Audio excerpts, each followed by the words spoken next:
वंगा भन के प्यार नजमाया करे शिर के प्यार दी शान च इस्लाम। लाला क्या हाल है? खैर जी, बड़ी जबरदस्त सोनी कोटी पाई हुई ने। माशाल्लाह जी। हुण मांग ना गिना है।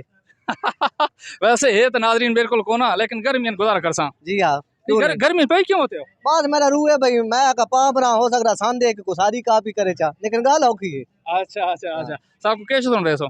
मैं देशी आखो असां तो कहना सा कोई गाना सुनाओ, लोगों को हंसाओ, लोगों ने दिल बड़े परेशान होते हैं, जरदारी सदर बना जाना तो चलो तुम आ रहे हो तो डोड़े सुना देने हो। नपो जी मैं तुम्हारी नजर रखा नहीं, उसका कैमरा मैन ही चलो है। भाई, अमान नजर एक डोड़ा है कि वंगा भन के प्यार नजमाया करे शिर के प्यार दी शान च, ते सच्चे प्यार न कुछ नहीं हो सकता है फर्क है बस ईमान च, होवे शौक वफादा कसम खुदा दी किसे बाखलाक इंसान च, वंगा भनन दी नौबत नहीं आनी या जान होवे छड़ना दी जान च। भंगा वंगा भंगा क्यों बने ने हो? मेरा रूह है भान हटा गुरबत दा दौर है। नहीं नहीं लगने तो ना हो भाई, तुसा भंगा केरी गल तो बने सो दसो। बाद जिले महबूब सारे को होवे ता रूह थींदा बे वंगा ही भान हटा ने दिल ही बना जाओ। अजय महबूब कौन ही? मन तो लगता है महबूब अगले सदी च मिलसी, इस सदी तो औखा है।